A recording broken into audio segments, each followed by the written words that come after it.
La passion, c'est elle qui nous motive. Pour faire quelque chose de grand, pour changer la donne. C'est elle qui nous motive. Peu importe vos origines, votre apparence, elle brûle en vous tous. Elle est universelle. Face à des obstacles infranchissables, elle vous pousse à les surmonter, malgré tout. Elle vous relève. Vous échouez encore et encore. Vous vous endurcissez. Vous apprenez. Et un jour enfin, l'impossible se produit. Quelque chose se brise. Soudain, vos limites sont loin derrière vous. Le plafond qui vous écrasait n'existe pas. Il n'a jamais existé. Vous vous demandez alors, sans ces limites, jusqu'où pouvons-nous aller ?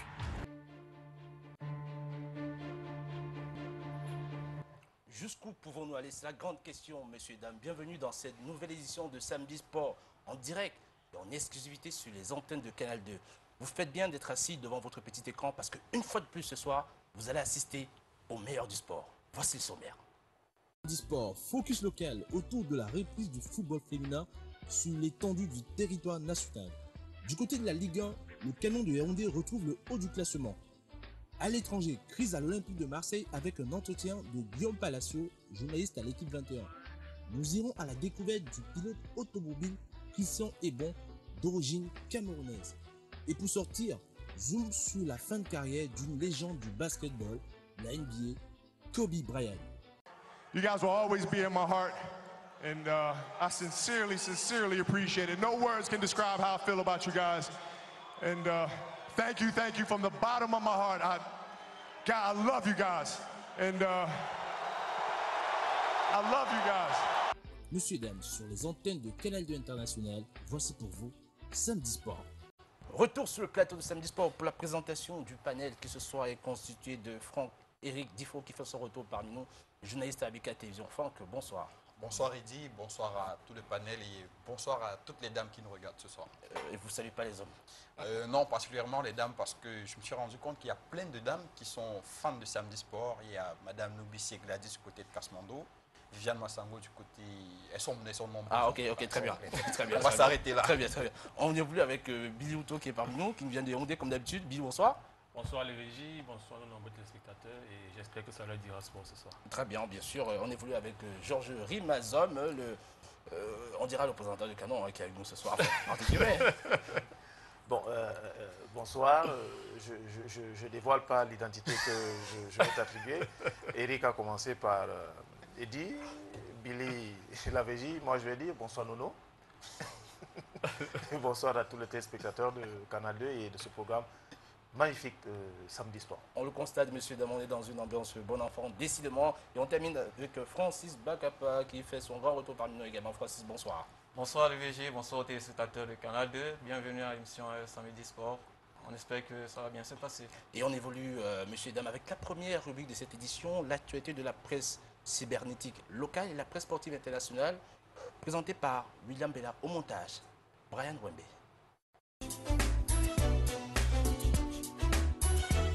Est-ce que votre enfant rêve de devenir un joueur de football célèbre? Chaque minute, un enfant meurt du paludisme.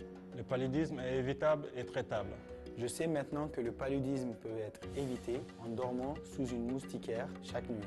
Traitable en allant à l'établissement de santé dès les premiers signes de fièvre pour un test du paludisme. Ensemble, nous pouvons aider nos enfants à réaliser leurs rêves. Unis, nous pouvons battre le paludisme.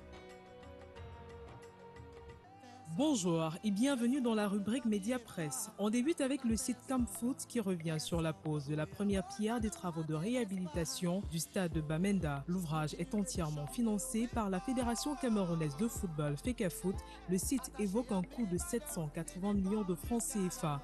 Le site 45x2 analyse la performance de l'international camerounais Edgar Sali qui s'est offert un doublé en championnat face au FC Sion mercredi dernier. Golf féminin à l'heure de l'école japonaise, titre Samedi Sport. Ceci suite à la visite des représentants de la Fédération japonaise de football aux dirigeants de la FECAFOOT, émerveillés par les performances des Lions en compétition internationale. Vous y trouverez aussi le résultat et le classement de la deuxième journée de foot féminin.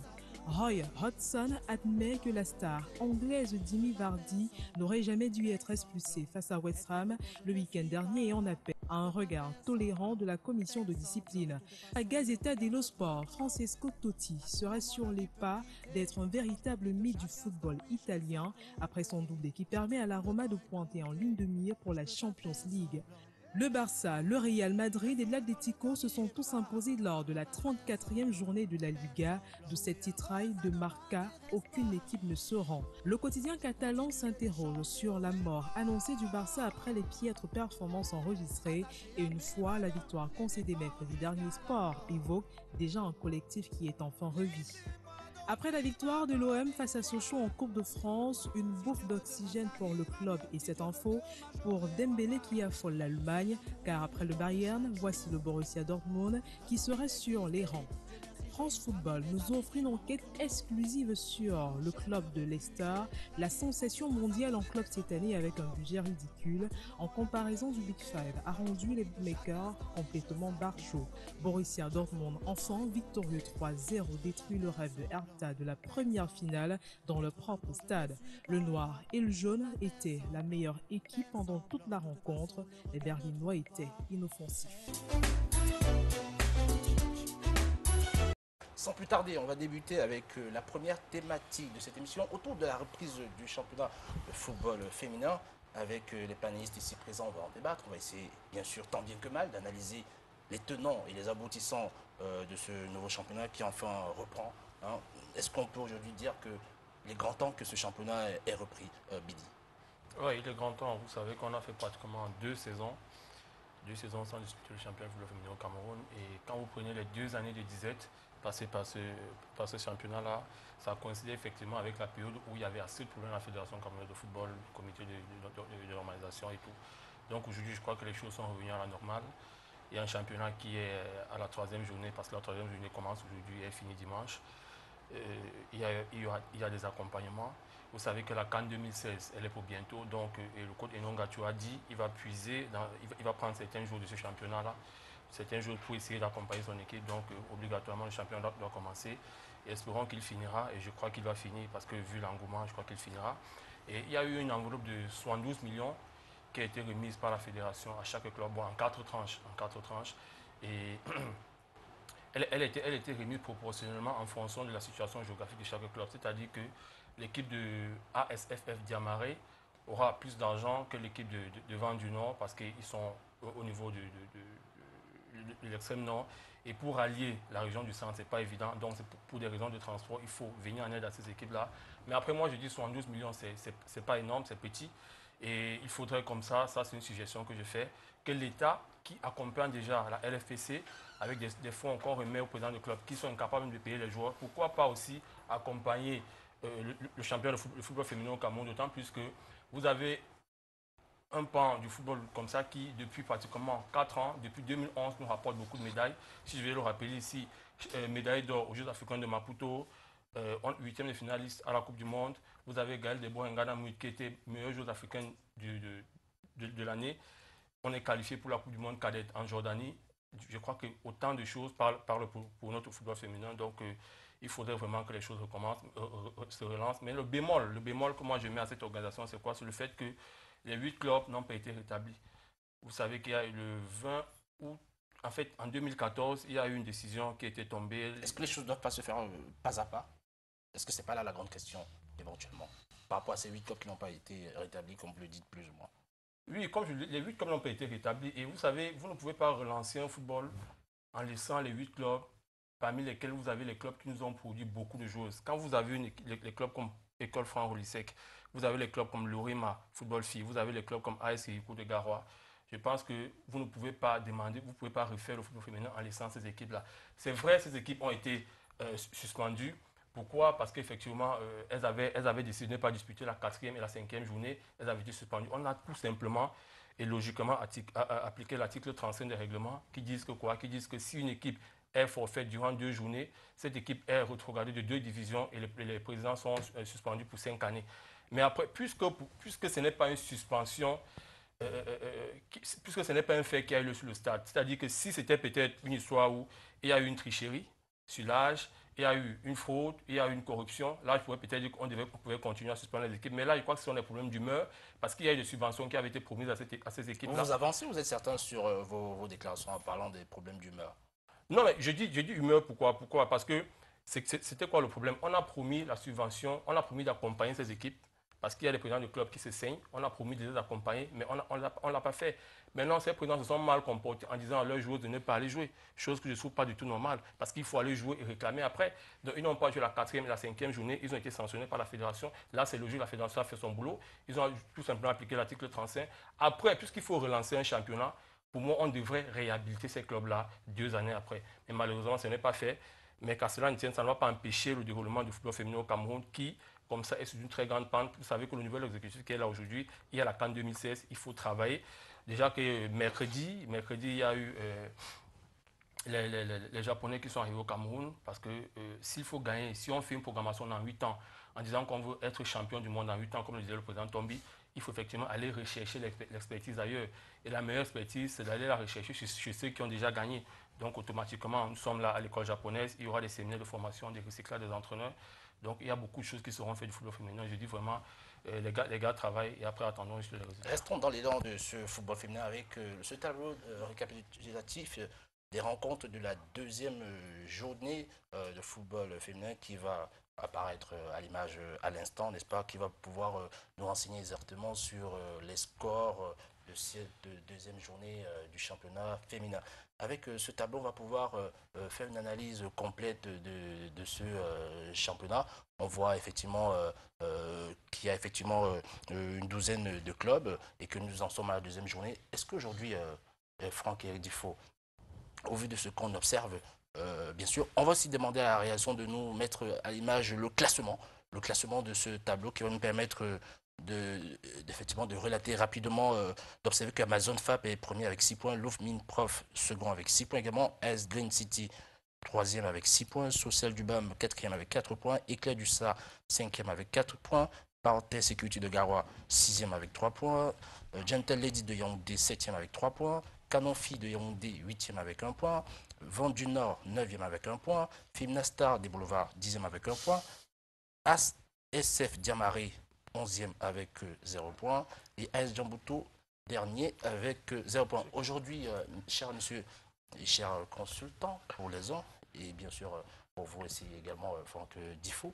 aujourd'hui ce championnat qui démarre avec ses résultats, est-ce qu'il n'y a pas finalement un sentiment de, entre guillemets, satisfaction, sachant qu'on vient de très loin? Le sentiment de satisfaction, entre guillemets, vous l'avez dit, il est certes là, mais comme le disait Billy, je pense qu'on aurait mieux fait, ou alors on aurait même tout fait, de rétablir ces équipes-là qui avaient été suspendues, qui avaient été reléguées de 2 divisions, parce que la relégation était due effectivement à un mouvement d'humeur qui pour moi était normal. Il est inadmissible de promettre à des présidents une somme qui ne vient pas par la suite. Ils prennent sur eux d'accompagner ces équipes, d'accompagner ce championnat féminin. Ils sont déjà pas obligés de le faire, mais le fait d'accompagner ce championnat, il devrait être suivi par les autorités qui n'avaient malheureusement pas donné ces fonds à ces présidents-là. Ils ont décidé d'observer un mouvement de grève afin de faire entendre leurs revendications. Aujourd'hui, ce championnat, on connaît quelles sont les ambitions du Cameroun, on connaît quel est le championnat ou alors la Coupe d'Afrique qui arrive. Avec un championnat féminin plus relevé, on attirerait beaucoup plus de monde, non seulement dans les stades pour suivre cette CAN, mais pourquoi pas des sponsors et des annonceurs. Aujourd'hui, on a un championnat avec 12 équipes, ce qui est déjà mieux que ce qui avait été fait la saison dernière. La saison dernière, on avait 8 équipes et c'est à peine si on savait même que le championnat féminin se jouait. Avec la CAN, on a relancé le championnat féminin, on a tout fait de médiatiser plus que la saison dernière pour faire comprendre, pour annoncer déjà les couleurs de la CAN féminine à venir, même si c'est un championnat qui nous offre des matchs avec 15 buts à 0. C'est vrai que c'est le football féminin. C'est le football, on dira c'est le football féminin, mais bon, on fera avec, surtout quand c'est cette équipe d'Amazon FAP qui jouait contre AS Djambutu et on rappelle que AS Djambutu avait 8 joueuses simplement sur l'aile de jeu contre 11 parce que l'équipe d'AS Djambutu, elle n'est pas prête sur le plan administratif. Sur le plan administratif, elle n'était effectivement pas prête, mais bon, ça a déjà repris, c'est bien que ce championnat-là ait repris, mais un championnat féminin qui reprend, sont la région du littoral, une grosse région du football féminin. Quand des équipes comme Caïman Filles ne sont pas affiliées à un championnat pareil, on sait d'où part aujourd'hui l'une des pépites de notre sélection nationale. Je parle de Geneviève Ngombele qui part d'un club comme Caïman Filles. On aurait peut-être rétabli ces équipes-là, Lorema ou encore Franck Rolisek. Voilà des grands noms du championnat féminin actuellement au Cameroun. Même si d'autres grands noms tels que le Cameroun Filles se retrouvent un peu au fond du classement. Sans créer la polémique. Hein. C'est pas trop tôt. On évolue toujours dans le cadre de ça. Pour écouter très rapidement l'un des responsables au niveau de l'organisation de ce football féminin, en tout cas du côté Yaoundé, le président Pierre Batama, qui s'exprime très rapidement et qui donne un peu le temps de l'ambiance de comment tout cela s'est déroulé. À la fédération, ou tout de même le président de la fédération, c'est que vous avez besoin de moyens. C'est pour cela qu'il a instruit le secrétaire général et l'ensemble du personnel à vous apporter ces moyens à la limite des possibilités de la fédération camerounaise. Mais que nous tuons l'esprit du chantage, que nous tuons l'esprit du gain facile, que nous regardons tous dans la même direction. Alors, on va devoir tuer l'esprit du chantage et du gain facile. Si on reprend les mots de Pierre Batama, vous êtes d'accord avec lui au vu de comment tout cela redémarre? Oui, je crois qu'il faut consolider nos forces. Honnêtement, nous avons une CAN féminine qu'on nous organisons en 2016. Déjà, sur le plan des infrastructures, nous ne sommes pas vraiment prêts. Et après, sur le plan technique, nous ne devrons plus encore aller dans les batailles. Donc, je crois qu'on doit consolider nos forces. Le championnat, pour le moment, il est à la 3e journée. Il n'y a aucun couac. Tout se passe normalement. Je crois que les dirigeants de la fédération, ils se sont bien arrangés à ce que tout se passe et logiquement, les gens travaillent au niveau de la commission spécialisée de football féminin en attendant la ligue bien sûr. Donc je crois que là, on doit considérer nos forces, éviter les problèmes comme il a dit tantôt, afin que tout puisse bien aller. Parce que c'est dans ces filles-là, c'est dans ces joueuses-là qu'on va trier peut-être 5-6 pour amener à la CAN. Donc je crois que faudrait que tout baigne. Avant la réaction de Franck par rapport à cela, on va voir très rapidement la titraille qui va apparaître à l'image du site Samedi Sport, qui évoque justement la question que vous avez, entre guillemets, évoquée autour des infrastructures. Du moins, on va voir concernant le site de Bafoussam qui va être livré normalement à la fin de ce mois. Pour aujourd'hui se poser la question suivante, peut-on dire que c'est vrai qu'il y avait une situation qui était où beaucoup s'insurgeaient de savoir où est-ce qu'on en était par rapport à ces infrastructures. Est-ce qu'aujourd'hui, on a le sentiment que ça avance pas à pas ou de mieux en mieux, Franck? Dire que ça avance en revenant aujourd'hui parler du stade de Bafoussam, moi je dirais non. C'est vrai que le stade. On a Limbé, on a Bafoussam qui. On a Limbé qui est prêt. On a Yaoundé qui n'est même pas prêt entre guillemets, parce que ce n'est que l'aire de jeu du côté de Limbé qui est prêt pour avoir fait le déplacement. Pour ceux qui étaient du côté de Limbé, on comprendra que c'est un stade qui est loin d'être terminé. Vous imaginez, la rencontre Cameroun-Afrique du Sud est terminée, il était 17h30. À 21h, des gens n'étaient pas sortis du stade parce qu'il n'y a effectivement pas de route. Il y a beaucoup reste à faire du côté de Limbé. Le stade de Bafoussam va être livré. On se demande si c'est le stade entier qui va être livré ou si c'est l'aire de jeu et les gradins qui vont être livrés. Parce que quand vous parlez du stade de Limbé, c'est un stade qui n'est pas couvert. La petite pluie qui est tombée du côté de Limbé a légèrement arrosé tous ceux qui étaient dans le stade. Franck, permettez-moi de vous faire la remarque. À l'époque, on espérait avoir des stades. Maintenant qu'on a... il ne suffit pas, Eddie, il ne suffit pas d'avoir des stades. Aujourd'hui, on doit avoir des stades qui respectent les normes. Et le stade de Limbé, pour l'instant, excusez-moi, il ne respecte pas les normes. C'est un stade qui n'est pas couvert. Mais il y a plein de stades en première ligue qui ne sont pas couverts. Pourtant, ils respectent les normes. Le Camp Nou n'est pas couvert, pour votre information. Non, il n'est pas couvert. Il n'est pas couvert à quel niveau? À quel niveau est-ce qu'il n'est pas couvert? Le stade, au moins pour sa moitié, il est couvert. Il y a des zones qui sont franchement couvertes. Le stade de Limbé, il n'est quasiment pas couvert. Laissez-moi vous dire, vous qui avez fait le déplacement pour Limbé, Billy ne m'en démentira pas. S'il avait plu lors de la rencontre Cameroun-Afrique du Sud, même le ministre des Sports et de l'Éducation physique qui s'y trouvait allait être mouillé. Il allait être mouillé. Aujourd'hui, le stade de Bafoussam, on nous dit qu'il va être livré. On ira effectivement voir ce qui est fini du côté du stade de Bafoussam. Et parlant de cette canne, et dire que le stade de Bafoussam va être livré, on avance. Le stade de la Coupe d'Afrique des Nations féminines 2016 prévoit le stade de Yaoundé et le stade de Limbé. On n'avait pas parlé du stade de Bafoussam. Aujourd'hui, on parle du stade de Bafoussam qui va venir sauver l'image parce que le stade de Yaoundé n'est pas prêt. Ce sera le plan B. C'est le plan B et il est déjà sur pied. Le stade de Yaoundé ne sera pas prêt. si on s'en tient à ce qui est fait actuellement, le stade de Yaoundé ne sera pas prêt pour accueillir cette CAN féminine. Donc, on dit que les chantiers avancent. Moi, je ne dirais pas que les chantiers avancent. Pour revenir effectivement sur ce championnat de football féminin, Billy parlait tout à l'heure des couacs. On n'observe pour le moment pas de couacs. C'est tout simplement que du côté de la fédération camerounaise, on a compris que l'un des plus grands couacs de ce championnat féminin, c'était la difficulté pour les équipes de se déplacer.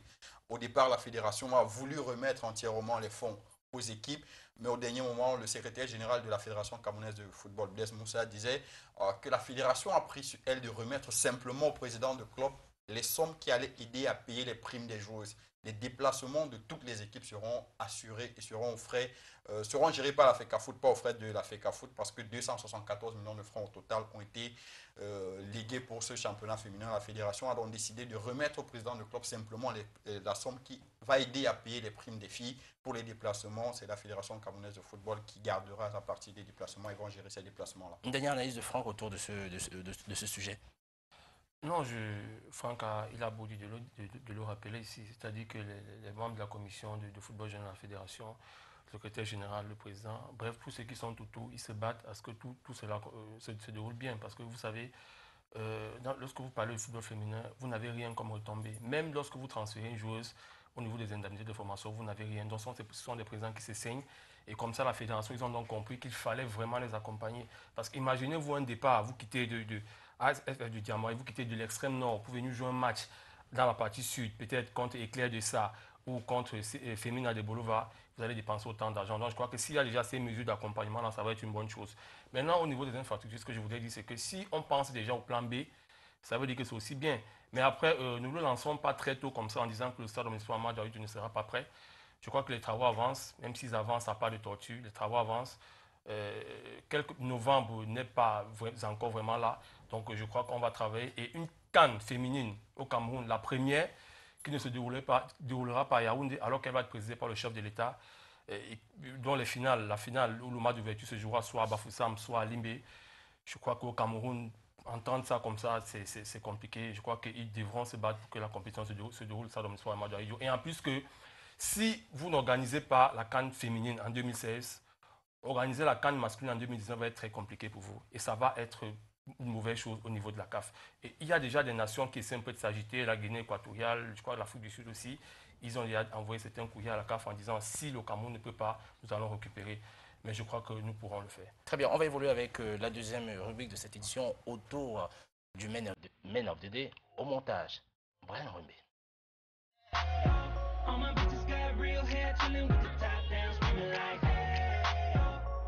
The Man of Perso passe ainsi à 10 buts. Samuel Eto'o, classement des buteurs camerounais de la diaspora.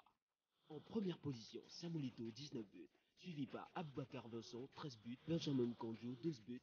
Léonard Kweke, 10 buts. Kartoko Kambi, 10 buts. Et Donando avec 10 buts. Alors, à vos pages Facebook, Twitter, YouTube pour The Man of the Day.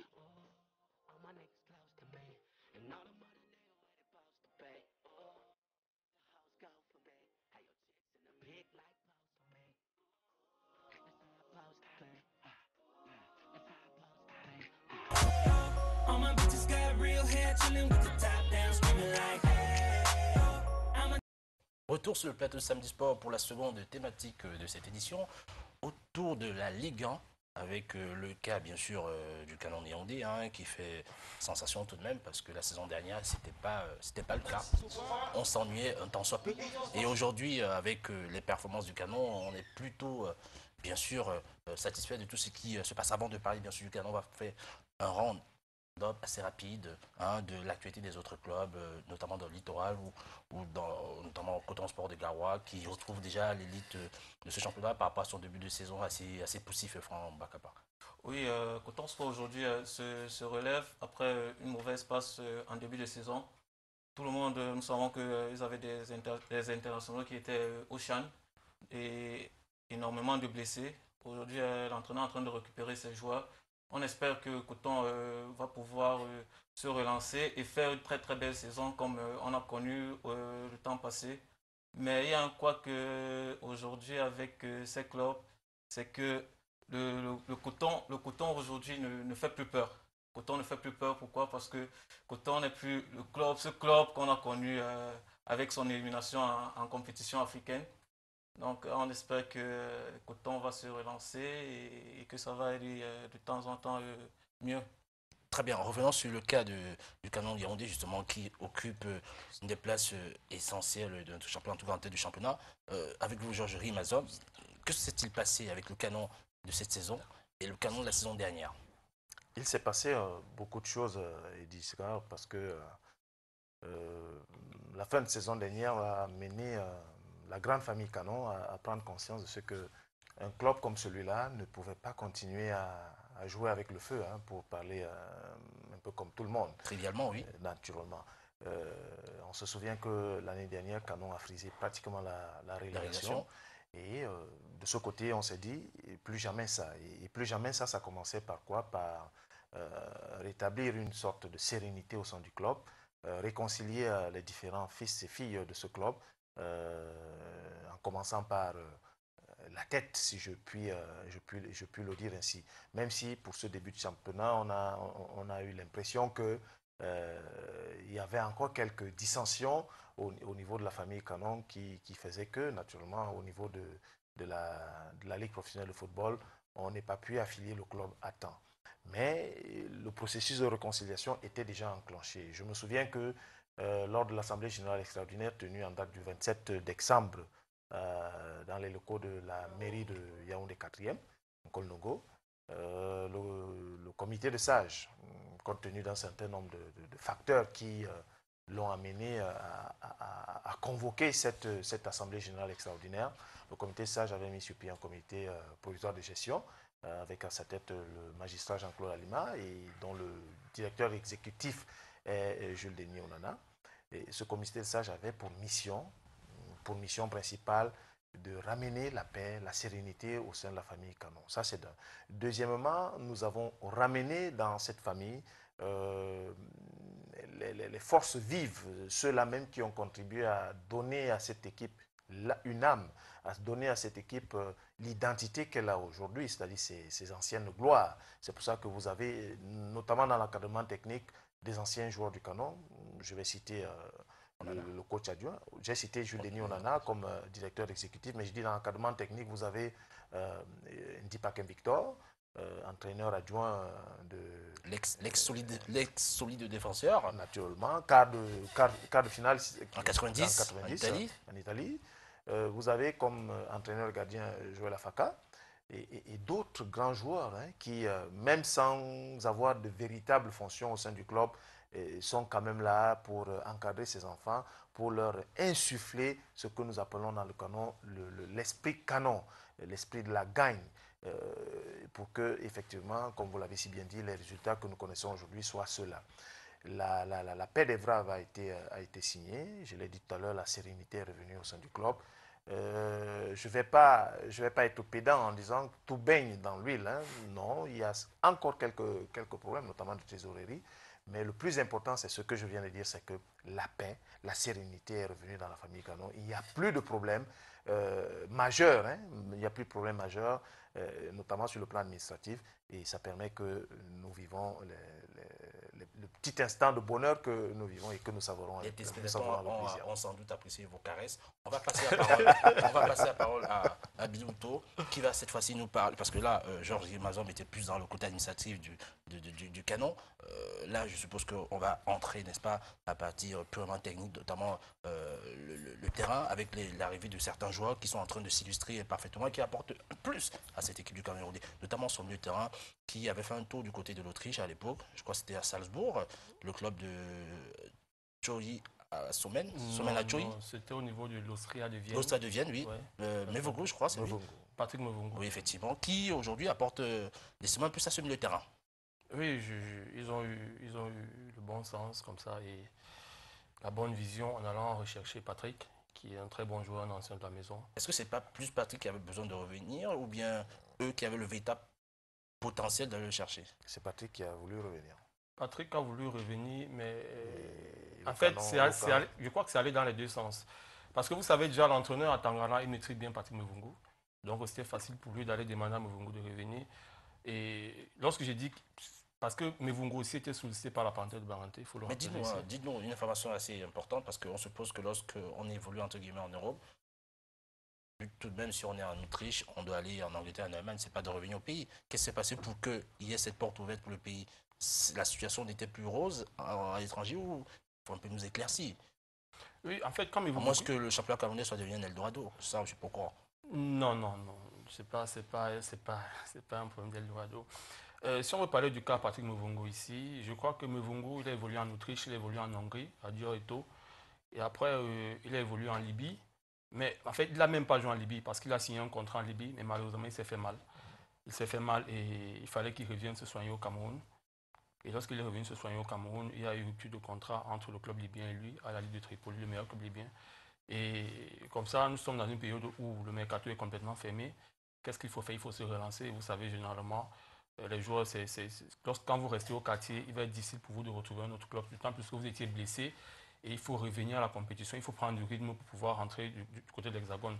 Donc je crois que Patrick Mevungo, il a compris, il s'est mis au service du Canon. Il y avait beaucoup de clubs derrière lui, mais il a préféré revenir dans la maison du Canon parce que déjà c'est son ancienne maison. Et en dehors de ça, l'entraîneur là-bas, le coach à Tangana, ils se connaissent très bien. Donc il a décidé de revenir au Canon et c'est un peu lui le métronome, le maestro au milieu de terrain de l'équipe. Il n'a pas commencé la saison parce qu'il avait un problème administratif. De libération. Il avait un problème de libération parce qu'en Libye, c'était vraiment compliqué. Donc il fallait faire revenir son ICT. Son ICT, c'était pas évident. Est-ce que c'est le seul élément qui cristallise aujourd'hui les victoires du Canon? Est-ce qu'il n'y a pas d'autres joueurs qui également portent ce club actuellement pour pouvoir le ici à ce stade? Déjà, la force du Canon, c'est l'entraîneur. La première force du Canon, c'est l'entraîneur. Moi, je ne vais pas dire que ce sont les dirigeants. Moi, je vais dire que c'est l'entraîneur parce qu'ils ont un très bon entraîneur qui maîtrise tous ses joueurs. Et il a pu faire un savant mélange. Un savant mélange entre les anciens et les nouveaux. Parce que moi, je vais vous dire ici, refaire une équipe à pratiquement 95%. Parce que lorsqu'on regarde les anciens, moi, je ne vois que le gardien et Fala Kongep. En dehors de Fala Kongep, tous les autres, c'est les nouveaux. Donc, venir refaire une équipe comme ça et avoir les résultats que le Canon a aujourd'hui, sachant qu'en football, on nous demande beaucoup de temps pour avoir la cohésion. Là-bas, c'est déjà quelque chose de super. Donc, vous avez un très bon entraîneur qui a fait un savant mélange entre les nouveaux joueurs, les joueurs qui n'avaient même pas encore disputé la Ligue 1. Je pense comme ça au défenseur central Eoner, je pense à Anguini, il y a le jeune Chokwa aussi. Après, il y a eu les anciens comme Mevungo qui est revenu. Vous avez l'ancien meilleur buteur de Ligue 1, Arnaud Semen aussi qui est revenu dans la maison Canon. Tout ça comme ça a pu faire un savant mélange. Et quand vous regardez le Canon jouer, nous sommes contents à Yaoundé parce que, honnêtement, l'année dernière, je vous rappelle que l'affiche Canon-Tonnerre s'est disputée en levée de rideau d'Apigès Fauveau. Un Canon-Tonnerre qui se joue à 13h30, ça fait vraiment mal. Mais quand vous êtes passionné, vous allez au stade. Or, cette saison, en Balmayo, lorsqu'il y a deux rencontres, le Canon joue à 15h30. Et en dehors de ça, même le jeu produit par le Canon, il est attrayant. C'est la passe à 10. Donc le Canon gagne. Et en dehors de gagner, il y a la manière. Donc les supporters du Canon, ils sont contents. Mais après, je dis, les résultats sont un peu comme là, même pas, les résultats sont l'arbre qui cache la forêt. Parce que tout n'est pas rose, tout n'est pas rose. Et j'espère que les dirigeants du Canon comprendront effectivement qu'il faut mettre ces enfants à l'aise. Parce que si vous ne mettez pas vraiment ces enfants à l'aise, les mêmes causes produiront les mêmes effets que la saison dernière. Parce que nous sommes contents aujourd'hui, le Canon est 3e, c'est quelque chose déjà de bien. Et nous voulons bien que ça continue comme ça parce que vous savez, il y avait souvent cette flèche-là contre le club du centre en disant comme ça que dans le centre, il n'y a pas le football. Il fallait toujours venir à Douala regarder les matchs. Les clubs du centre, au niveau des résultats, c'était complètement moribond. Donc je crois qu'aujourd'hui, le Canon est revenu au devant de la scène. C'est bien de voir le Canon jouer, c'est beau de voir le Canon jouer. Maintenant, il va falloir que les dirigeants fassent ce qu'il faut afin que tout cela perdu. Alors, Franck Diffo, je suppose que vous n'avez pas vous laisser menacé par le regard de Georges Rimazom sur ce plateau. Mais non, mais non. C'est vrai que Billy, parlant du Canon, il a dit effectivement ce qui est. Il est à Yaoundé, il est proche de l'équipe. Il assiste très souvent aux entraînements du Canon de Yaoundé, il sait comment ça marche là-bas. C'est vrai qu'on est déjà ravis du moment où on peut être rassuré qu'en fin de saison, on n'aura pas une autre opération, sauver le Canon à tous les prix. Parce que c'est ce qui a été fait la saison dernière et ça a failli être le cas la saison d'avant déjà. Cette année, on a un Canon de Yaoundé qui du moins réjouit, fait plaisir à voir jouer. Il parlait encore du Canon de Yaoundé. Il faut dire que dans tous les compartiments de jeu dans le 11 entrant de cette équipe du Canon, il y a un homme fort. Dans les buts, c'est Ifala Kongep. au niveau de la défense, on a le jeune Eoné qui, malgré sa jeunesse, a déjà un talent à la fougue. Qui vient de la Ligue régionale, il faut le préciser. Effectivement, qui a déjà la fougue des grands. Dans le milieu de terrain, on a Patrick Mevongo, qu'on ne va plus présenter ici. Oui. Ou encore Arnaud Semaine en attaque, qui sont des joueurs qui, Arnaud Semaine qui a fait l'étranger, qui a joué dans les grands clubs du championnat national camerounais, qui est sorti du pays avant de revenir. Il est revenu, il était à Lyon blessé la saison dernière. Il est au canon de Yaoundé. Ils ont un souffle pour ce canon de Yaoundé qui, on l'espère, on espère que ces dirigeants-là comprendront qu'il y a quelque chose à faire. Quelque chose a déjà été fait, mais il y a beaucoup d'autres choses qu'il faudra faire. Plusieurs du canon de Yaoundé l'ont dit. Thierry Métomo même, qui est proche du canon de Yaoundé, l'a dit. Il faut beaucoup de choses. Ces victoires du canon de Yaoundé sont malheureusement aujourd'hui l'arbre qui cache la forêt. C'est à l'image d'un club comme Bamtos de Bouda. En début de saison, quand Bamtos a dominé Coton Sport de Garoua en Bouda, tout le monde était fier. On s'est réjoui du côté de Bouda. On a le grand Bamtos Club de Bouda. Beaucoup de personnes sont sorties dire que c'était l'arbre qui cachait la forêt. Les dirigeants de Bamtos ont tout fait de frapper sur les doigts de ces gens-là qui étaient sortis. Aujourd'hui, on a un Bamtos moribond qui ne ressemble plus à rien. Un club au milieu de supporters, comme on le dit du côté de Bouda, qui malheureusement aujourd'hui est en train de devenir un club au milliard de déçus. D'ailleurs, qu'est-ce qui est virtuel entre milliards je comprends que nous sommes passés là du coq à l'âne. Non, nous ne sommes pas passés du coq à l'âne, Georges Rim. C'était un focus sur le canon. C'était pas un focus sur le canon. Je pense que Eddy, vous l'avez dit, on va faire un tour sur les clubs de Ligue 1. On a commencé par faire un round-up sur des clubs de Ligue 1, en commençant par le Coton. S'il faut qu'on reste sur le canon pour faire plaisir à Georges Rimazom, on va non, pas pour faire plaisir. Très bien, on termine avec vous, Georges Rimazom, autour du canon pour évoluer. Je vais rectifier une ou deux choses rapidement de ce que Billy a dit.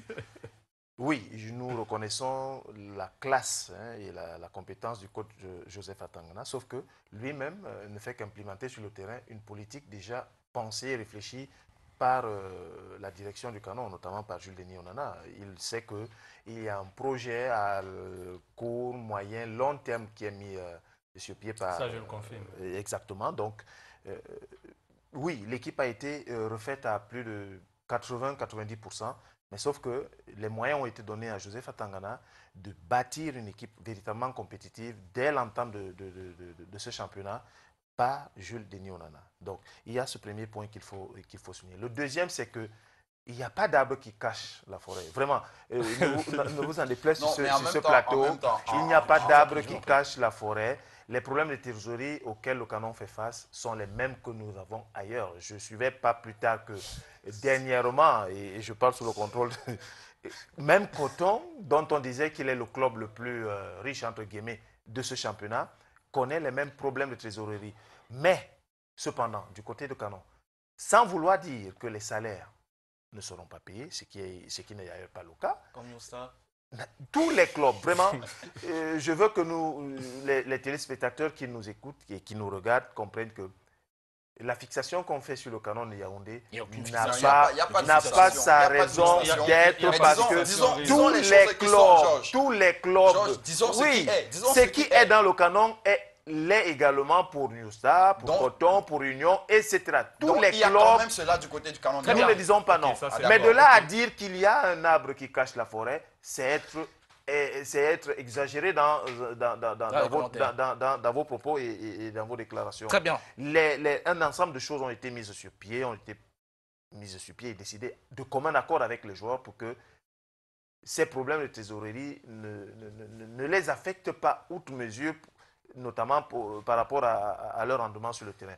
Je ne vais pas rentrer dans un certain nombre de détails, mais je puis vous dire que ces enfants sont traités du mieux qu'on peut dans le canon pour que les résultats que nous applaudissons, que nous félicitons, dont nous nous réjouissons aujourd'hui, soient ceux-là. Très bien, Georges Rimazom, on vous remercie pour votre intervention. On en profite pour accueillir sur ce plateau, cher monsieur, Mirabeau Maroc et son petit journal.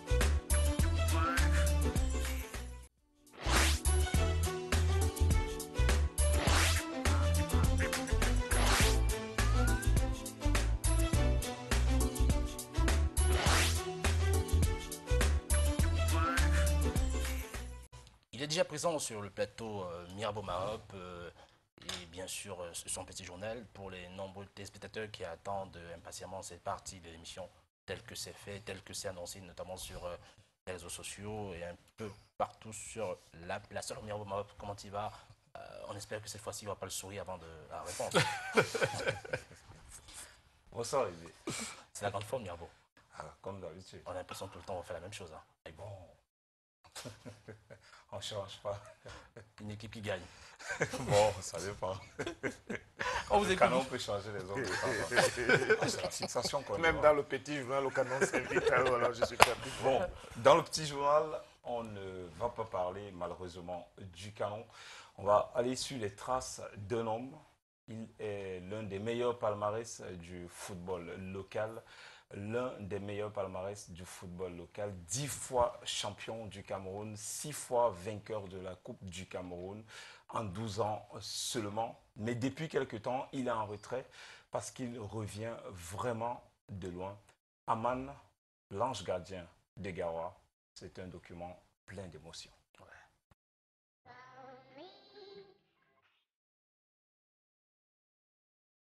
Imaginez-vous grièvement malade et presque à l'article de la mort. Imaginez-vous isolé de tout et sevré de votre unique passion. Imaginez-vous sans issue et contraint à attendre la grâce divine. Cet homme a vécu tous ces scénarios. Et après le chemin de croix, Gabriel Aman fait son comeback et retrouve son amour de banc de touche. Voici Aman, l'ange Gabriel de Garoua.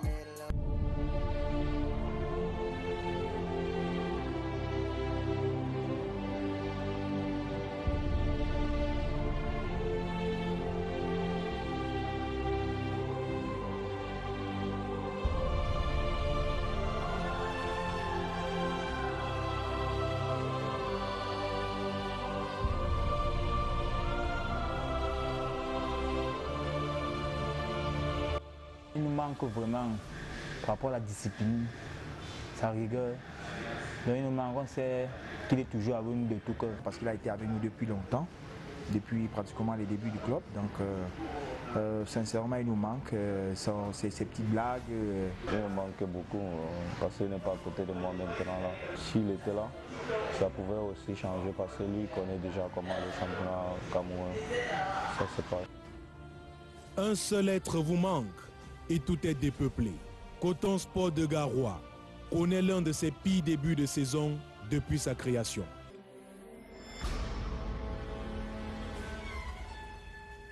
Et l'une des raisons lointaines de cette panne à l'allumage est peut-être l'absence de son fidèle soldat, son ange Gabriel, en retrait depuis plusieurs mois. Depuis le début, il est là, donc il a une certaine expérience du championnat et des compétitions africaines. Certainement, il aurait mieux apporté quelque chose. Bon, je ne sais pas pourquoi les choses ne se font pas comme il se doit. Il connaît le stade, il connaît les voyages, tous les stades au Cameroun, il connaît. Parce que dès qu'on arrive quelque part, il te dit en 80, tel, on a joué ici, tel a marqué, tel a fait comme ça. Il te dit comment tu vas jouer dans le stade là. Aman arrive à Garoua en 1998. Il s'occupe dans un premier temps des équipes jeunes et empile les trophées. Les juniors, en 2001, j'étais champion du Cameroun avec l'équipe Coton Sport Junior. Et en 2003, j'étais champion du Cameroun chez les cadets. Et je pense que c'est les joueurs de 2001 et de 2003 qui ont fait l'équipe de 2008 qui arrive en finale de la Ligue des Champions. Arrivé en équipe première en 2003, le natif de Kaélé rallonge son palmarès. 10 fois champion du Cameroun en 12 saisons, 6 fois vainqueur de Damcourt et une longue expérience sur la scène continentale. L'année qui m'a le plus marqué même dans cette équipe, c'est l'année 2008. On a fait un départ moyen en championnat. Bon, dès que la mayonnaise a pris, je pense qu'on a déroulé jusqu'en finale de la Ligue des Champions. Avec des joueurs très talentueux comme Gaha, Nouk Minka, Makadi Bouka, de bons attaquants comme Camilo. Mais un jour, tout bascule. Un matin, je me suis senti mal et je suis allé faire un scanner. On a détecté que j'avais un problème au niveau de l'artère aorte. Et c'est à partir de là qu'on m'a admis à l'hôpital à Kumbo. J'ai fait des examens approfondis. Et là-bas, le chirurgien a jugé qu'il ne fallait pas m'opérer, qu'on pouvait me mettre sous médicaments. Et je pense que c'est ce qu'il a fait. Le professeur certifié d'EPS abandonne le banc de touche de Coton Sport et s'isole dans le nord-ouest. C'est le début de la traversée du désert. J'étais bien malade. J'étais malade au point où c'était devenu inespéré pour moi.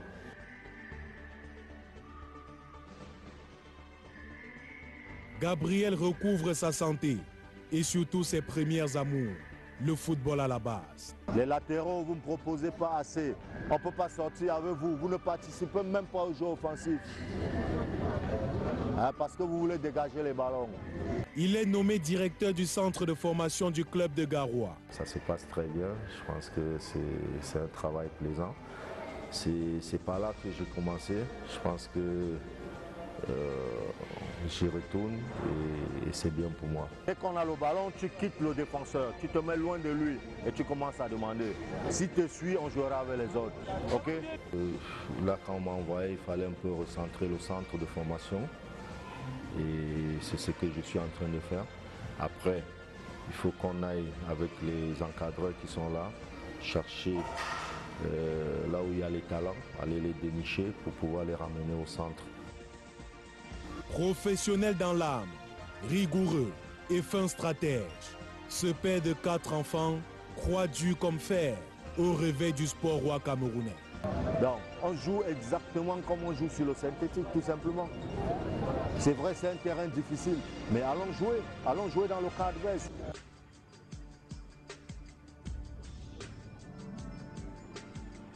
Sans Aman, Coton Sport si le diable par la queue. Cette année, on a un peu accusé le coup du retard parce qu'on n'a pas eu tout le monde à temps. Donc c'est toujours difficile de retrouver le niveau dont on connaît de Coton Sport. Mais je crois que le plus gros problème de Coton Sport, n'est-ce pas, c'est cette instabilité des joueurs qui généralement partent après 1 an ou 2 ans. Donc il est toujours difficile de rebâtir une bonne équipe. Éliminé de la compétition africaine dès les 16e de finale, englué dans le ventre mou du classement de Ligue 1, le club de Garoua a rarement connu pire. Il y a de nouveaux qui sont arrivés et pour moi je pense qu'il faut qu'on leur donne le temps de vraiment imprimer leur marque, leur façon de faire. À 51 ans, Aman est loin de raccrocher ses crampons. Il n'exclut pas un retour au premier plan, même sous d'autres couleurs. Le football, comme on dit souvent, ça va très très vite. Donc on ne sait pas de quoi est fait demain. Je pense que si Dieu me prête vie, je pense que j'ai encore des choses à faire dans ce football-là. L'ange Gabriel n'est pas complètement parti de Garoua. Il a juste reculé, un temps soit peu, pour mieux rebondir. C'était le petit journal de Mirabeau Maroc, une fois de plus, qui nous a amené dans une émotion particulière. Mirabeau, félicitations une fois de plus. Ah voilà, c'est à toute l'équipe de Samedi Sport qu'il faut adresser les félicitations. Bah, écoutez, on vous remercie. Je me souviens, juste un témoignage, je me souviens il y a 2 ans, j'avais assisté à une réunion, je crois, de remise de trophée de l'AGC. Je ne vous connaissais pas, on vous en avait remis un trophée. Je n'avais pas trop compris à l'époque pourquoi, parce que déjà, c'est vrai, je ne vous connaissais pas. Mais dans les couloirs de Canal 2, j'ai eu le plaisir de vous rencontrer, de collaborer avec vous. Je peux dire aujourd'hui ouvertement, aux téléspectateurs que vous êtes ma grande satisfaction, Miro Maroc, et je vous félicite énormément. C'est la fréquence émotion. Alors, on va continuer. C'était le petit journal de Miro Maroc. On continue avec la suite.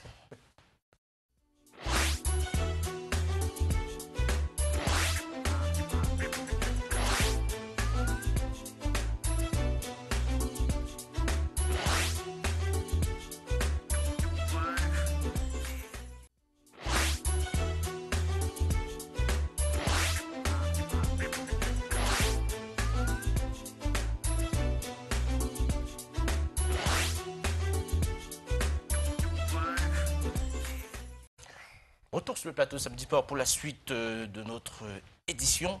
On va évoluer avec la troisième thématique concernant la crise au sein de l'Olympique de Marseille. Peut-on parler de crise avec le football international? On va rester encore un temps soit peu avec le football. Avec cela, on va prendre Guillaume Palacio, journaliste à l'équipe 21, avec qui nous avons échangé cet après-midi concernant justement la crise à l'Olympique de Marseille. Je vous prie de bien vouloir suivre cet entretien. Alors, Guillaume Palacio, bonsoir. Je rappelle que vous êtes journaliste à l'équipe 21. Bienvenue sur le plateau Samedi Sport.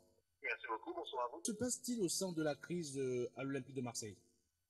La crise de l'Olympique de Marseille, c'est un espèce de feuilleton, c'est la version provençale, tout simplement.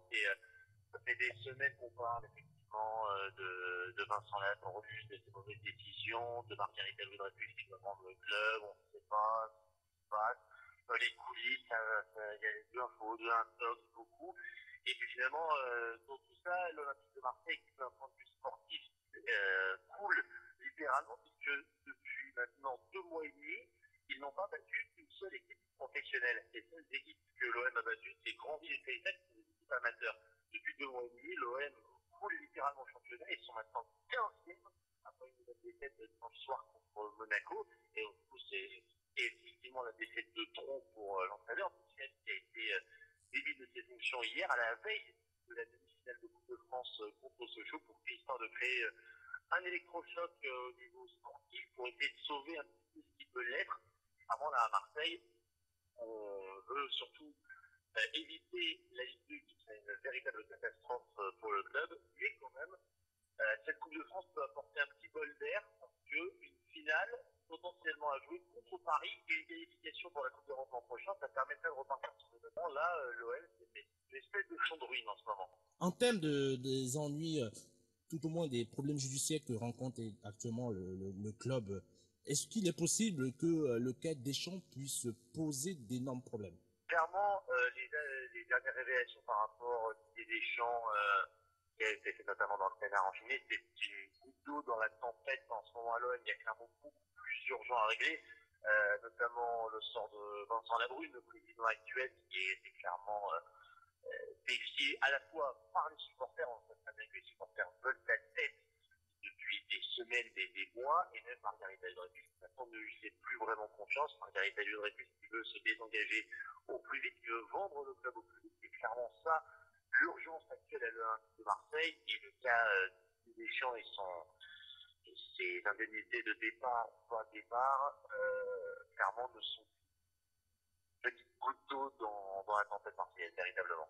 Alors, Margarita qui sans doute a donc décidé de se débarrasser du club, est-ce qu'aujourd'hui il peut avoir des actionnaires crédibles pour pouvoir récupérer le club et les replacer dans un standing habituel, comme celui du PSG bien sûr? Alors, les actionnaires crédibles, ça existe dans la planète football, entre guillemets. Et je pense même que l'Olympique de Marseille est un des derniers clubs à peu près de haut niveau européen, en prenant au sens large, qui est encore accessible. Et c'est quand même une marque importante pour le football français. C'est prestigieux, c'est encore le club le plus populaire de France. Mais de rien, la France reste un marché intéressant pour des investissements potentiels.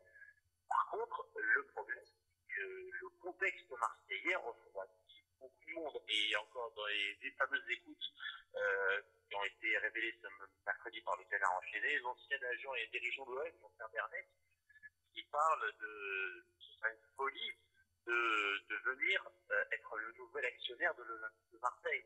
Donc, il y a cette dualité-là où il y a un investisseur qui serait assez fou pour pouvoir investir dans l'OM actuellement, vu le contexte totalement brûlant de l'OM. Mais si l'OM arrive à être pacifique, ce qui n'est pas une mince affaire, effectivement, il peut y avoir potentiellement, après des années d'investissement lourd, pourquoi pas un retour qui pourrait être intéressant. Mais dans un premier temps, c'est surtout beaucoup d'ennuis et potentiellement beaucoup d'argent à dépenser. Très bien, Guillaume Palacio, vous remercie pour votre intervention. À très bientôt. Merci à vous. Et on revient assez rapidement avec vous, Franck, Eric, sur les propos de Guillaume qui résument assez bien la situation au sein de l'Olympique de Marseille actuellement. Je pense qu'il résume parfaitement la situation de l'Olympique de Marseille qui peut encore sauver sa saison avec le trophée de la Coupe de France. Ils sont qualifiés hier de justesse. De justesse devant Sochaux, 1-0. C'est malheureux pour un club comme l'Olympique de Marseille.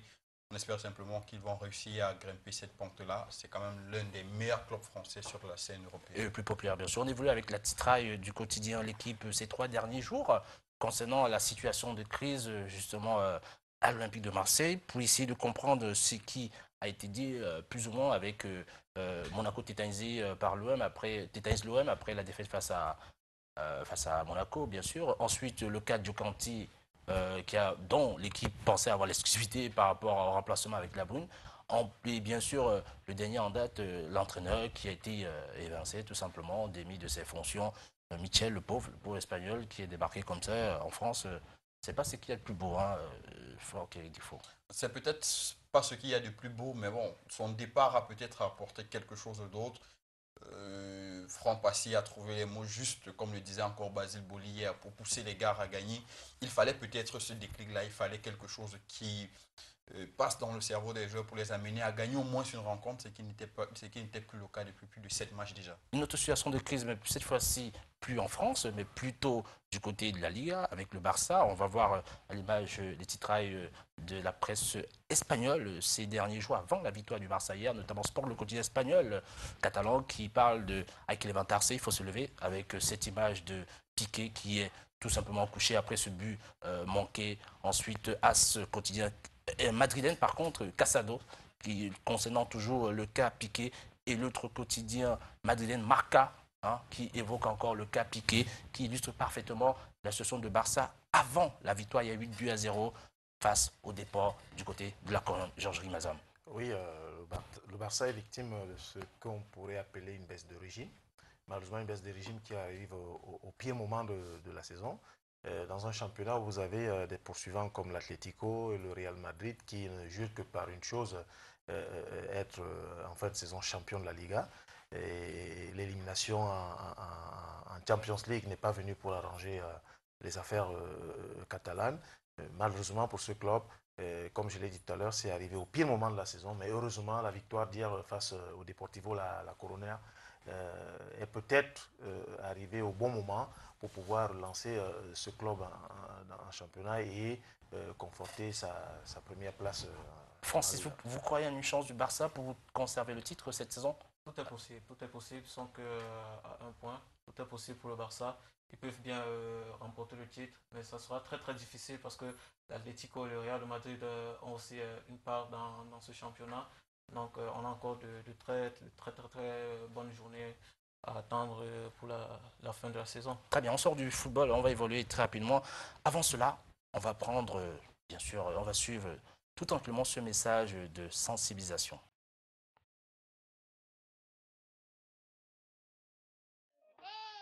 Mon premier ballon, c'est ma mère qui me l'a offert. Il me servait à tout, même à me défendre contre les moustiques. Ah, au fait, je m'appelle Didier, et eux, ce sont mes copains. Pas eux. Eux, ce sont nos ennemis, les moustiques porteurs du paludisme. Le but, c'est de ne pas se faire piquer et d'en tuer un maximum. Comme ça. À ce jeu-là, on était les meilleurs, mes copains et moi. Mais c'était un sport dangereux. Les moustiques revenaient toujours plus nombreux.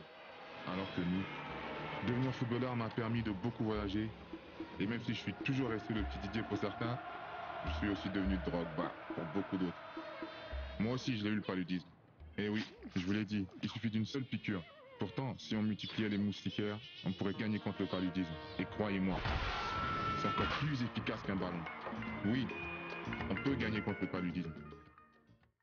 Parti autour de Samedi Sport, on va évoluer avec une autre discipline sportive, notamment la course automobile, pour s'intéresser au cas d'un jeune africain, du moins franco-camerounais bien sûr, le jeune Christian Ebon, qui est pilote automobile et qui évolue plutôt pas mal, qui est une véritable découverte à la découverte de cette émission avec Billy Outo. On va essayer de s'intéresser assez rapidement. On va aller à la découverte de ce jeune sportif qui a brillé assez bien du côté de l'Hexagone et en attente de la reprise de sa compétition. Oui, il faut dire que Christian Ebon, c'est un Camerounais, parce qu'il est né au Cameroun, il est âgé de 32 ans. Et c'est le seul d'ailleurs qui soit, enfin pas, parce qu'il y a des Marocains également qui évoluent dans cette catégorie-là, mais c'est le seul noir qui soit dans cette catégorie pilote automobile. Oui, il faut dire que sa catégorie, sa discipline. D'origine africaine, d'origine africaine. Oui, d'origine africaine, en fait, sa catégorie, c'est le sport GT. Parce que vous savez, lorsqu'on parle de sport automobile, mais il y a les disciplines. Il y a les disciplines, on parle de triple couronne, dont les disciplines les plus en vue. Vous avez la Formule 1, l'IndyCar et le sport GT.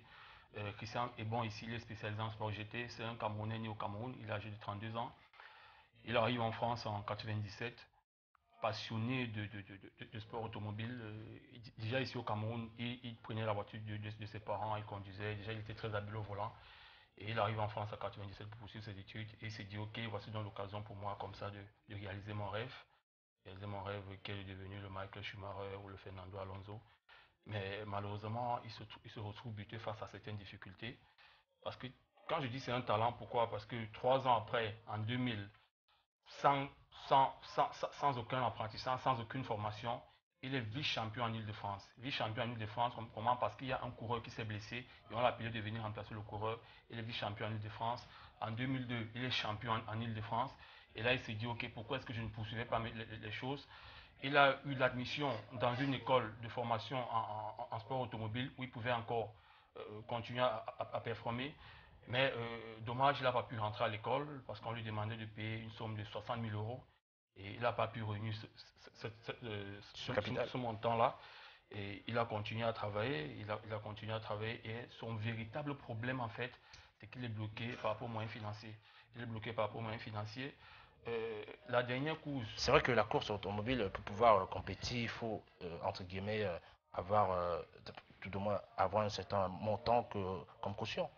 Oui, il faut avoir un certain montant comme caution. Maintenant, ça dépend des disciplines. Ça dépend des disciplines. Surtout des catégories. Surtout des catégories aussi. Là, maintenant, il est en sport GT. Il veut passer en Formule 1. Et pour passer en Formule 1, on lui demande de contribuer à hauteur de 400 000 euros. Donc là, il a besoin d'un sponsor. Il n'en trouve pas. Il s'est rabattu au niveau des autorités camerounaises. Il leur a fait des courriers, des correspondances. Il a eu un seul rendez-vous au niveau de l'ambassade de la France du Cameroun en France. Mais après, on ne l'a plus reçu, donc il attend. Mais je dis, pour lui, être aidé par le Cameroun, ça va être difficile déjà. Pourquoi? Parce que le sport automobile au Cameroun, ce n'est pas un sport très connu. Ce sont considérés comme sport mineur, c'est ça? Oui, effectivement. Nous avons le karting ici, qui est une autre discipline. Mais, qui a abandonné à lui-même déjà. Qui a abandonné à lui-même, pourquoi? Parce que déjà, quand vous participez au karting, déjà, il y a ce problème de voiture, du matériel, il n'y en a pas. Les routes, il n'y en a pas. Il faut des sponsors, il n'y a pas de véritable sponsor. Donc là, c'est vraiment compliqué. Donc, il est venu demander à un État de vous accompagner, alors que dans son propre pays, même ce sport n'est pas pratiqué, c'est compliqué. Et il faut déjà se poser une question. Est-ce que le Cameroun est membre de la FIA, Fédération internationale de sport automobile? Je ne pense pas. Non, du tout. Et même si le Cameroun est membre, est-ce que le Cameroun est un membre participatif? Est-ce que le Cameroun est un membre actif? Donc, je ne pense pas. Je crois qu'il gagnerait mieux à se rabattre encore ailleurs. Parce que déjà, dans sa catégorie de course GT, il est bien. Il a eu l'appui d'un sponsor nigérian. Mais après, le sponsor nigérian, lui aussi, il est à court. Il ne peut pas vraiment continuer. Vous savez, c'est un sport, déjà, c'est un sport de riches. C'est un peu comme le golf. Donc, c'est la raison pour laquelle en Afrique, on n'en parle vraiment pas. Lorsque vous regardez un peu les pilotes africains, généralement, c'est le Maroc, c'est l'Afrique du Sud, quelques sont encore l'Angola ou le Kenya. Mais en Afrique, même, c'est compliqué parce qu'en fait, c'est le sport de riches. Même en Europe, pour évoluer vraiment dans une course automobile, c'est difficile. Et soit vous avez un parent qui vous accompagne, parce que quand moi j'ai essayé un peu de regarder les champions du monde, quand vous voyez Lewis Hamilton, qui arrête sa main, c'est Ron Dennis, qui est un dirigeant de McLaren. Quand vous regardez Michael Schumacher, qui arrête sa main, c'est Jürgen Dilk, c'est quelqu'un qui était dans le sport automobile. Quand vous regardez un peu Kimi Raikkonen, qui arrête sa main, c'est son frère aîné. Donc il faut toujours quelqu'un, il faut toujours un parent pour vous accompagner. Et peut-être que Christian est bon, il doit peut-être être victime de sa race, peut-être c'est parce qu'il est un noir qu'en France on ne l'accompagne pas. Je le dis parce que même lorsque vous regardez les Français aujourd'hui, ils ne sont pas très en vogue. Et quand vous avez, sachant qu'il y a cette affaire de fuite de talent, de fuite de cerveau, mais pourquoi est-ce que depuis n'a pas été occupé par la France? Peut-être que c'est parce qu'il veut vraiment représenter son pays, parce qu'il a une idée, c'est-à-dire qu'il veut que le Cameroun l'aide, et après, lorsqu'il sera en fin de carrière, il va venir aider, développer ce truc au Cameroun. Mais il est coincé ici par un problème, comme je l'ai dit, problème de finances, et en dehors de ça, je pense qu'il est déjà quand même assez âgé. Parce qu'il commence bien. À 16 ans, il est vice-champion d'Île-de-France, mais aujourd'hui, il a 32 ans. Lewis Hamilton, aujourd'hui là, qu'elle a. C'est-à-dire que vous voulez émerger dans une discipline de F1 où vous avez pratiquement le même âge que le champion du monde. Ça veut dire que c'est vraiment compliqué. Pour vous, à un moment, il faut quand même être réaliste. Très bien, on va tout simplement évoluer autour de ce sujet en rappelant que le conseiller Christian Ebong, il nous accordera dans les toutes prochaines semaines un entretien exclusif du côté de la région parisienne pour parler plus profondément de son cas. On va simplement, messieurs, prendre le Zabnet de la semaine.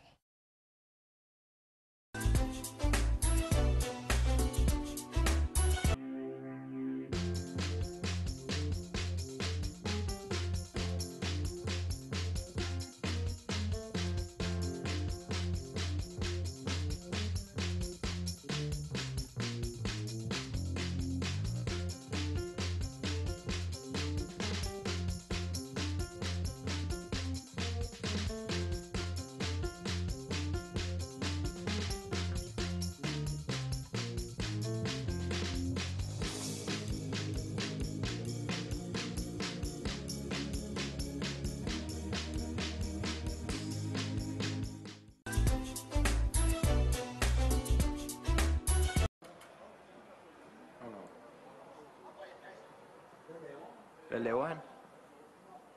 Nu prøver han at bruge den.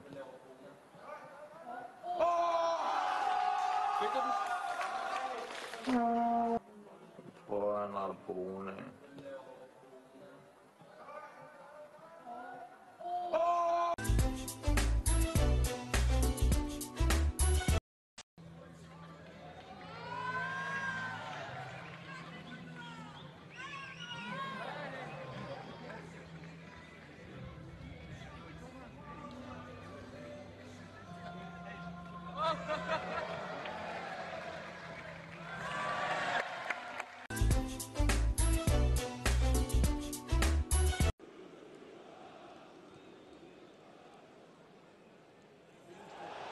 Eh oui, oh l'erreur. L'erreur. Et le troisième but de la Fiorentina. Qu'est-ce qu'il nous a fait?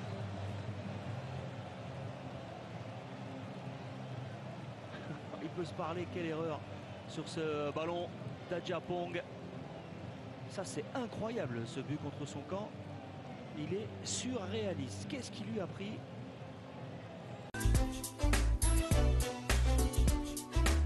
Salut, c'est Nicolas Nkoulou. Suivez Samedi Sport sur Canal 2. Retour sur le plateau Samedi Sport avec quelques nouvelles personnes qui sont parmi nous, bien sûr, nos spécialistes de basket.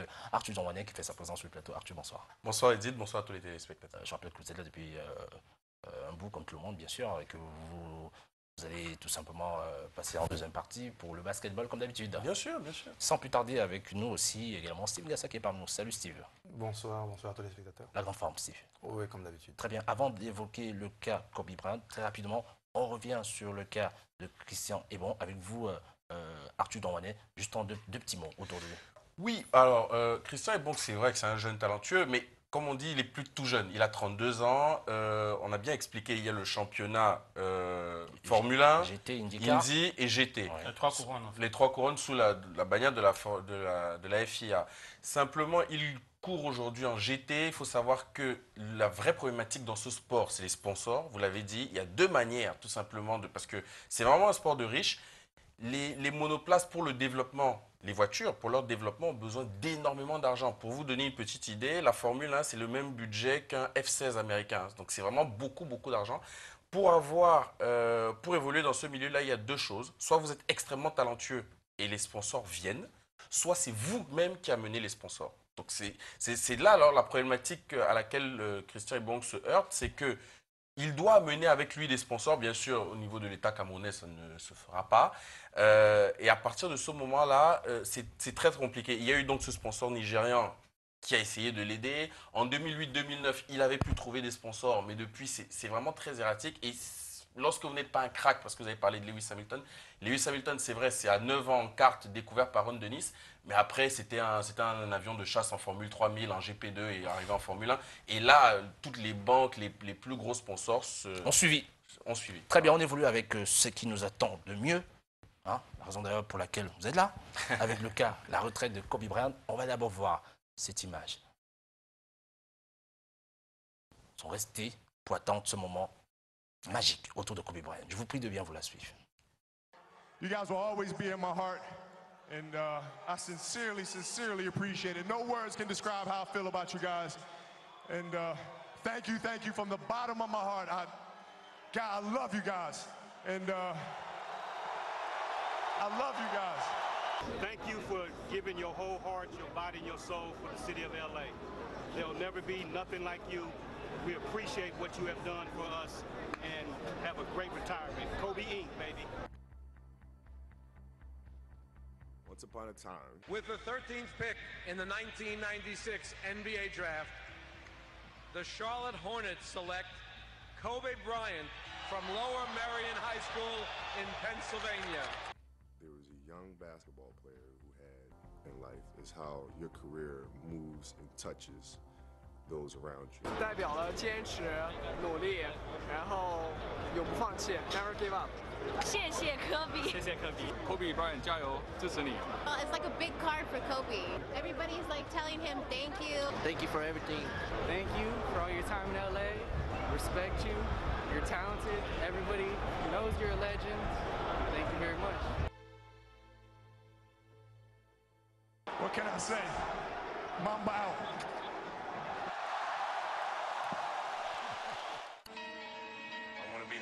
Doing work, 2-4 on my shirt. He the greatest on the court, and I'm the greatest on the verse. Going for the fourth ring like it was his first. Gotta get the gleam, do it for Kareem. 2-4 so nice, my flow so mean.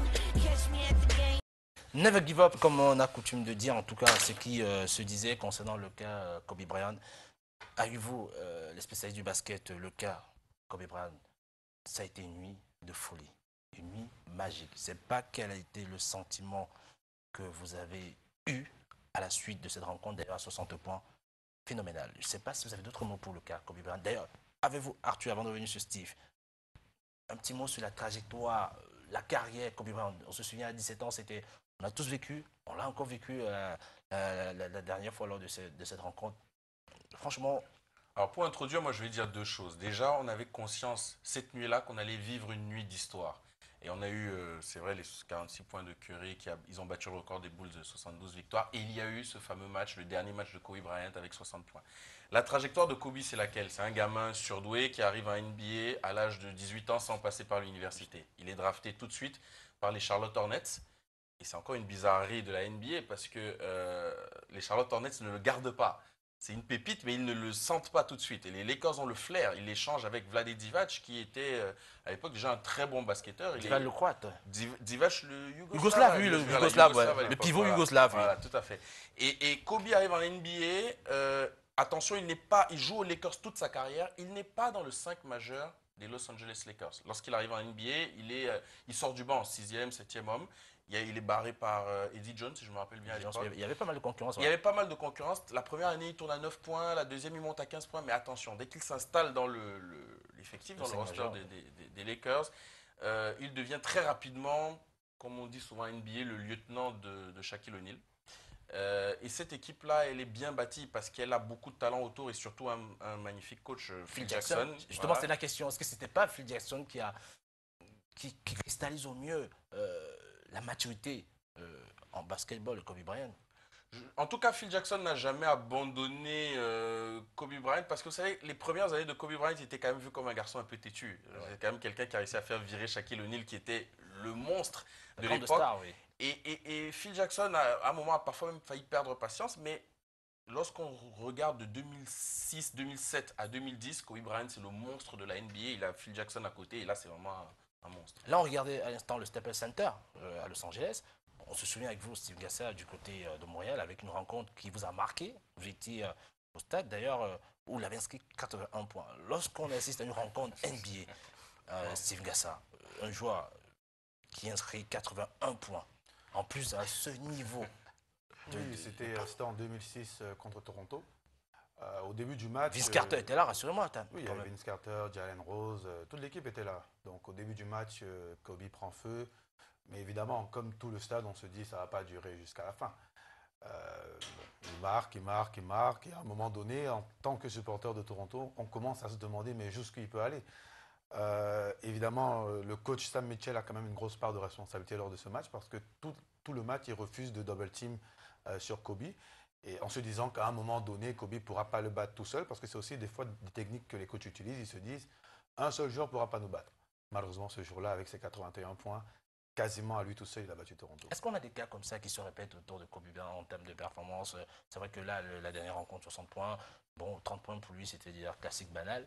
Est-ce que des joueurs comme cela, c'est vrai qu'aujourd'hui on a LeBron qui se dit aussi bien, Stephen qui est dans son style d'ailleurs pas mal avec son record de nombre de tirs à 3 points qui a été battu d'ailleurs, qui est énormissime. Je pense qu'on a plus de 600. 403.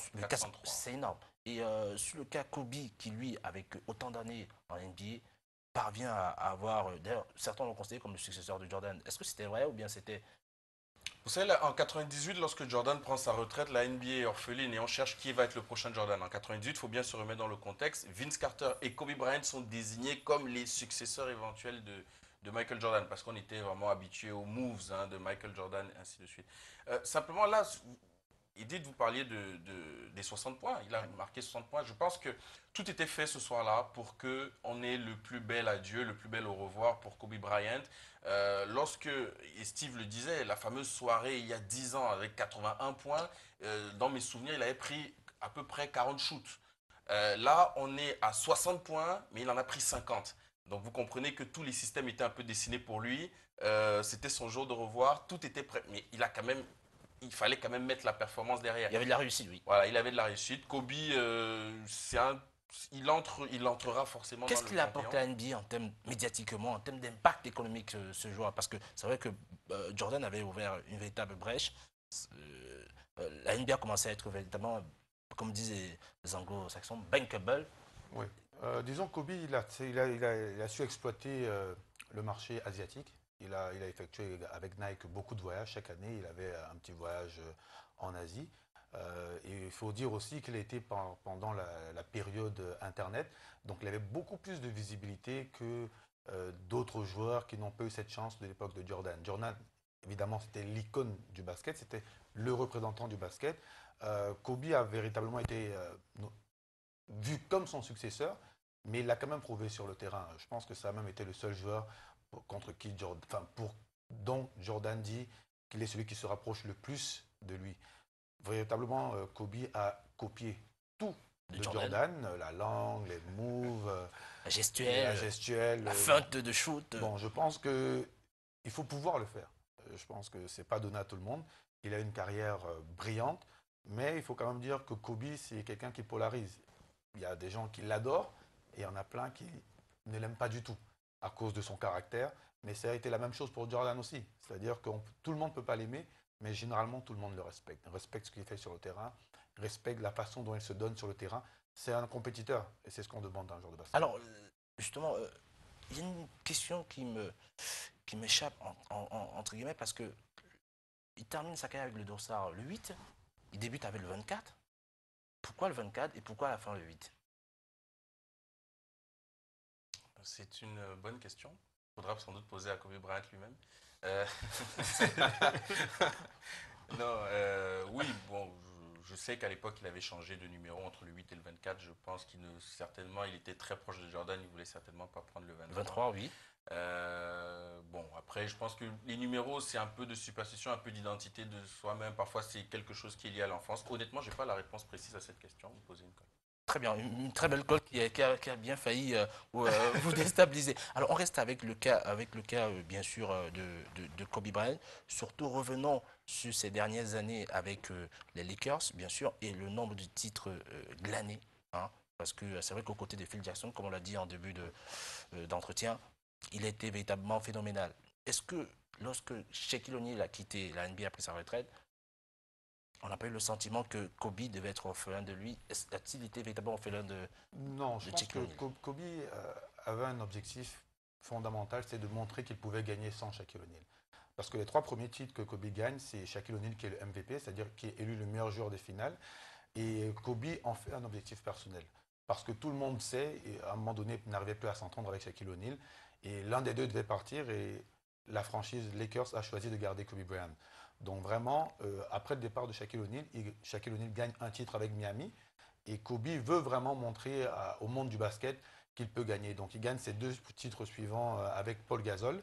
Et je pense que malheureusement, les blessures ont freiné Kobe parce qu'il voulait absolument atteindre la 6e bague comme Michael Jordan. La combinaison avec Gasol, est-ce que ça a été la solution à l'absence de Shaquille O'Neal ou bien c'est juste une présence comme comme tant d'autres? Non, Gasol était un élément déterminant pour le premier titre parce que les Lakers comptaient sur Andrew Bynum, qui était leur pivot à l'époque, mais qui malheureusement était un pivot dominant, mais qui s'est blessé. Donc c'est l'échange avec Memphis qui amène Gasol à Los Angeles, qui redonne véritablement un second souffle et surtout qui montre à toute la NBA que Paul Gasol est véritablement un excellent joueur de basket. Et je pense que sans Gasol, il n'aurait jamais eu ce titre-là.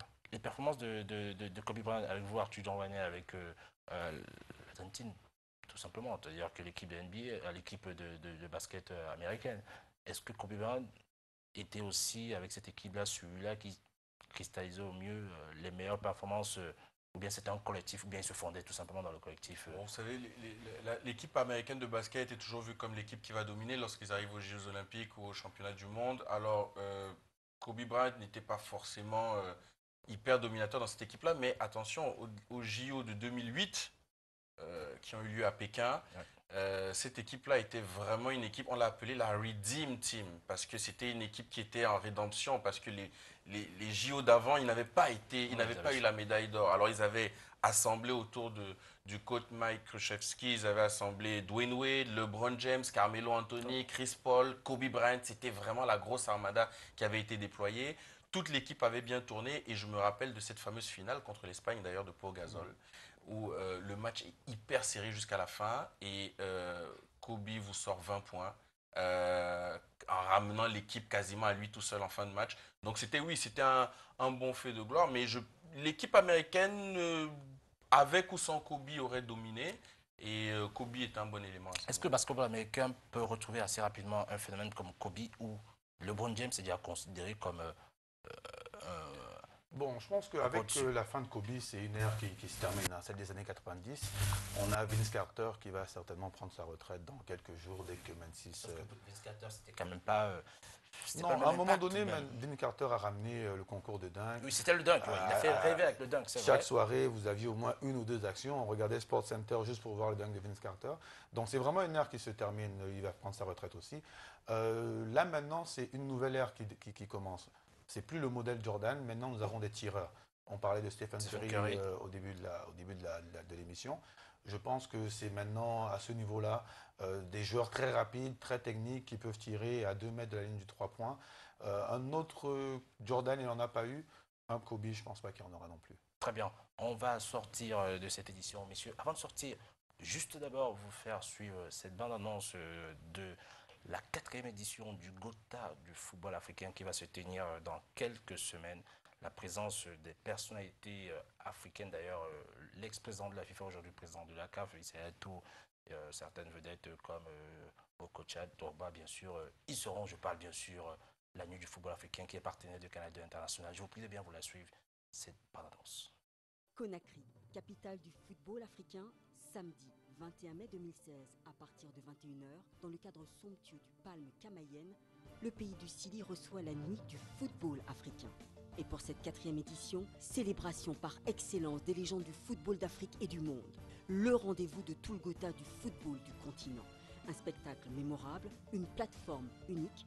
Partenaires et sponsors, joignez votre image à cet événement prestigieux. L'Afrique récompense l'Afrique. L'Afrique récompense le monde. On vous le rappelle, l'événement sera diffusé bien sûr sur Canal 2 International, partenaire de cet événement. On vous remercie, messieurs, d'avoir été présents une fois de plus dans le cadre de cette édition. Je vais commencer par les basketteurs Arthur Jeanrené. Merci une fois de plus d'avoir été présent. Merci. Steven Gassa. Plaisir. Bill Wouto. Merci. Franck Difo de ABK Télévision. Bien sûr, Francis Bakapa et Georges Rim Azom. On remercie également l'ensemble des équipes techniques conduites par Colin Wanchon, chef de plateau de cette édition, et comme d'habitude. Monsieur et dames, on vous remercie de nous avoir suivis une fois de plus. Sachez que nous, sur ce plateau, ça nous a dit sport. Et si vous, à domicile, ça vous a dit sport, alors retrouvez-nous pour les prochaines aventures de Samedi Sport.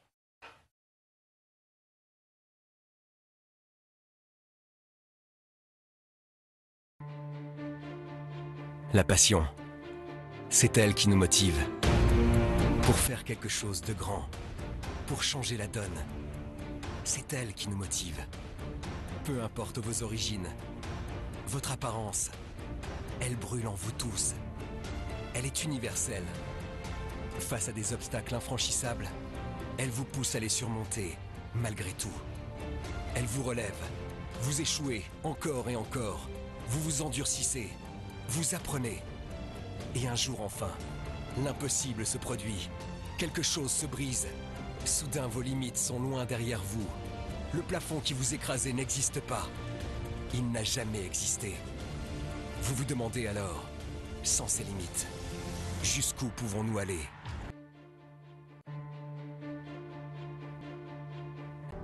Decimos no al racismo. Nee tegen racisme. Nein zu Rassismus. Non au racisme. No al racisme. No to racism.